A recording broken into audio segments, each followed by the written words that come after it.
Bon, eh ben, on va faire les 5 premiers mouvements des mouvements essentiels de Maître Kewen. Donc, premier mouvement, puis après, je pense que je vous décortiquerai un petit peu le premier mouvement, enfin, ce qui m'inspire. Donc, premier mouvement, ici.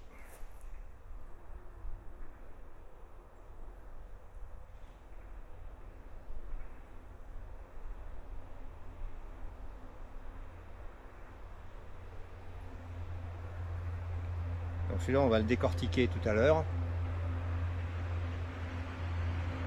On va essayer d'apprendre à bien s'asseoir dans le bassin.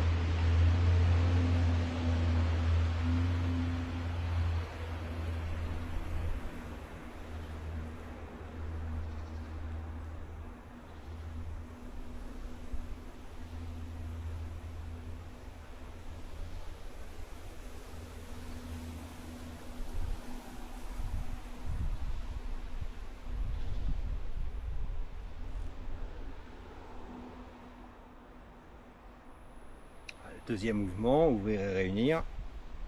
On ouvre, on réunit.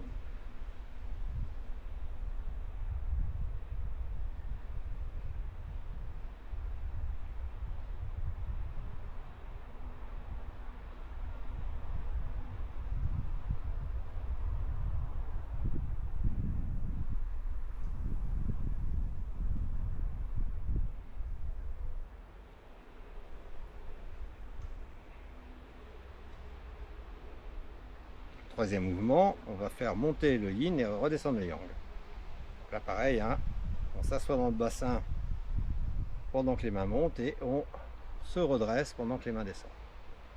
Et ça on y reviendra plus tard.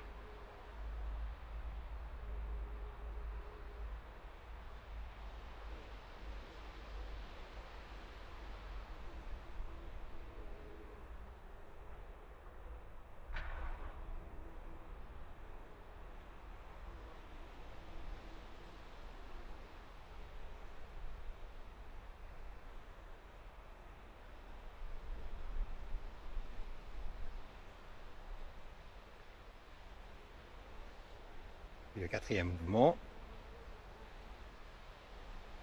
là pareil, on s'assoit dans le bassin et au moment du croisement, on se redresse.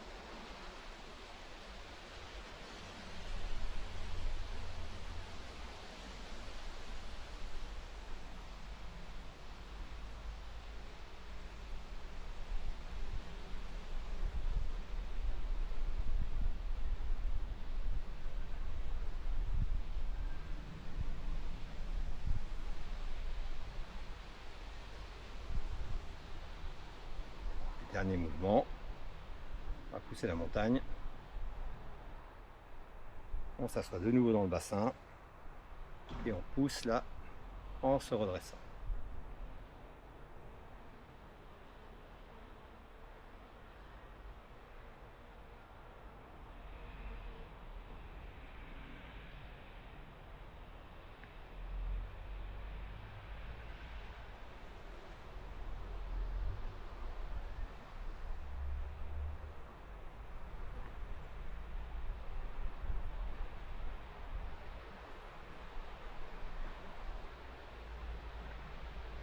Quand on a terminé, on ramène l'énergie au temps de tienne. Voilà, vous voyez, c'est pas très long comme c'est pas très long, hein. Faire les 5 premiers mouvements, bah, c'est quand on s'y astreint un peu tous les jours, c'est pas vraiment une grosse dépense d'énergie, hein. C'est vraiment quelque chose qu'on peut faire de façon très agréable. Alors, pour en revenir au premier mouvement, si on va essayer de décortiquer un petit peu, qu'est-ce qu'il faut retenir? Enfin moi, qu'est-ce que j'ai perçu dans ce mouvement? Si on regarde, si un débutant regarde ce mouvement, il va monter ses bras comme ceci et puis les redescendre. Voilà. Donc effectivement, c'est un mouvement qui est agréable, qu'on peut faire en toute occasion, hein, pour se décontracter, pour se relaxer. dans un beau paysage, tout simplement, hein. Mais si on va un petit peu plus loin, on peut se rendre compte d'un certain nombre de choses. Quand je monte mes bras, ici, je vais m'entraîner à porter mon attention ailleurs que sur mes bras.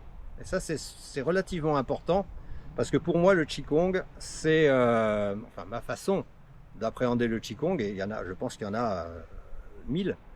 Moi, c'est vraiment porter mon attention sur certains points particuliers. Notamment, quand je vais monter mes bras, les appuis au sol. Les appuis au sol vont faire monter mes bras en douceur, sans effort. Ça, c'est quelque chose que vous pouvez vérifier. Vous mettez par exemple la main ici sur l'abdomen, ici. Et bien, si vous montez votre bras comme ceci, en pensant à votre bras, ça ne va pas du tout être la même sensation que si vous pensez appuyer un petit peu ici, porter l'intention sur l'appui au sol pour faire monter vos bras. C'est-à-dire j'appuie sur mon pied ici, j'appuie au sol pour faire monter mon bras. Bon. Ça me donne une sensation différente que faire monter mon bras comme ceci. Et pour moi, les appuis, on va y revenir un petit peu tout à l'heure, sont quelque chose d'extrêmement important dans tout ce que nous faisons dans la vie. Je prends un exemple, on a fait ici tout à l'heure du cadre coréen. On peut répercuter ça à tout ce que nous faisons de par ailleurs, mais par exemple le cadre coréen, quand on fait un bourdon, je vous mettrai quelques images, un bourdon, voilà, je la fais décoller. Si je fais juste un mouvement de bras comme ça, sans penser à mes appuis, ça ne va pas marcher. Et si elle ne pense pas à s'appuyer sur quelque chose de ferme, ça ne va pas marcher non plus. Donc quand je fais le mouvement, je pense à mes appuis, ça part des genoux ici, ça part de mon appui sur le cadre, ça transfère sur les genoux qui poussent, ça transfère sur le buste qui se relève et ça se termine par les bras qui montent. Donc c'est un ensemble qui fait monter. Et bien là c'est pareil, c'est-à-dire que quand je vais monter mes bras, je ne pense pas à mes bras qui montent, je pense plutôt à l'appui au sol qui va faire monter mes bras. D'accord? Quand je suis là-haut, là, je vais avoir un deuxième système de pensée, c'est-à-dire que je vais penser maintenant à un point d'attache. Alors ça va être le pairui, hein, mais on va dire le sommet du crâne. Et ce point d'attache va être tiré vers le ciel. On va dire que par exemple une main de géant nous attrape ici et nous tire vers le ciel. Alors pourquoi? Parce que je vais pouvoir me suspendre comme ceci. Et donc je vais pouvoir, en redescendant mes bras,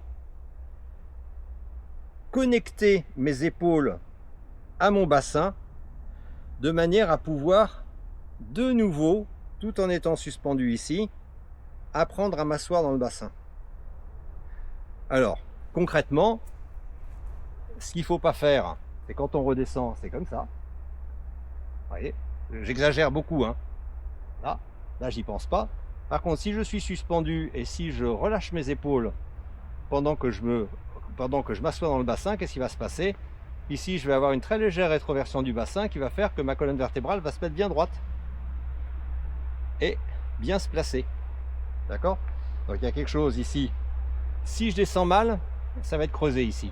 Si je descends bien, on va sentir vraiment une poussée ici, dans Mingmen. D'accord? Voilà. Donc, le fait de descendre, en fait, ça va me permettre, à partir de là-haut, en m'asseyant sur le bassin, de retrouver mon appui au sol. Donc il va y avoir sans arrêt une connexion entre le ciel, parce que je suis tiré le yang, et la terre, le yin, dans lequel je vais pouvoir m'enraciner. On va dire qu'on va s'enraciner de manière à pouvoir de nouveau reprendre un appui. D'accord? Donc, vous voyez que là, on a déjà fait beaucoup de progrès. C'est-à-dire qu'au début, c'était juste un mouvement de bras comme ceci, qui est très agréable, certes. Mais là, maintenant, si je m'entraîne à porter mon attention sur les points suivants, regardez-moi. Là, je suis ici. Hop, je porte mon attention sur les pieds, sur l'enracinement des pieds. Je pousse. Là, j'ai cette poussée dans les pieds qui fait monter mes bras, sans effort. Les Laogong dirigés vers le ciel. Je regarde mes mains monter. quand je suis ici, très important, avant de redescendre, je redescends un petit peu mon menton de manière à être bien droit, hein, parce que si j'ai la tête levée ici, quand je vais descendre, je risque de descendre comme ça. Donc d'abord on regarde devant, on rentre un petit peu le menton, je connecte ici le sommet du crâne vers le ciel, de manière à pouvoir relâcher mes épaules, connecter les épaules au bassin, et là je descends, et là je porte l'attention sur un certain nombre de points, donc tiré ici par le pai hui, la colonne vertébrale qui s'allonge en douceur, je m'assois dans le bassin et petit à petit je ressens de nouveau l'appui au sol. Alors encore une autre chose, vous voyez, il y a plein de choses qu'on peut voir, c'est quand on descend ici, mais ça on verra ça dans peut-être une autre vidéo, c'est vraiment ici sentir, ça c'est très important dans le Qigong, dans notre compréhension du Qigong, c'est ces étirements, relâchements. Ici, je ne descends pas mes mains mollement comme ceci.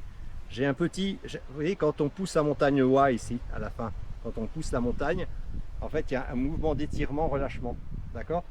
Ça va étirer en douceur et relâcher les muscles et les tendons. Et donc ici, quand je descends, petit mouvement d'étirement, je presse ici avec ma paume, ici, là, pour pouvoir relâcher. D'accord? Voilà. Donc tout ça, c'est vraiment quelque chose qui, moi, me parle. Ces appuis au sol, ça me permet après de les retranscrire au trapèze, au cadre coréen, dans les arts martiaux, et bien sûr au Qigong et dans beaucoup de choses. Mais je pense que cette façon d'apprendre à diriger notre esprit dans un certain nombre de domaines, je me mets par exemple à la place de quelqu'un qui est un spécialiste en médecine chinoise et qui connaît parfaitement le trajet des méridiens, des points d'acupuncture, etc. Lui, il peut aussi entraîner son cerveau, son esprit à prendre conscience, à condition de les connaître évidemment, d'avoir une connaissance avant, hein, mais prendre conscience finalement du trajet de l'énergie dans les méridiens. D'accord? Et ça, je pense que à terme, il peut y avoir de vraies sensations aussi sur comment l'énergie circule dans les méridiens, comment ça s'associe aux organes qui sont associés, et ainsi de suite. D'accord? Bon, ne mettons pas la charrue avant les bœufs. Déjà, prendre conscience de nos appuis, prendre conscience du fait de bien être étiré ici, d'avoir un bon étirement de la colonne vertébrale, je pense que c'est déjà énorme. Alors pour ça, j'aime beaucoup les 5 premiers mouvements des 20 mouvements essentiels de Maître Cohen. Bon, c'est vrai que là-dessus, elle a fait un vrai bon boulot. Avant, il y avait, il y a toujours tout un tas de formes de Qigong qui existent.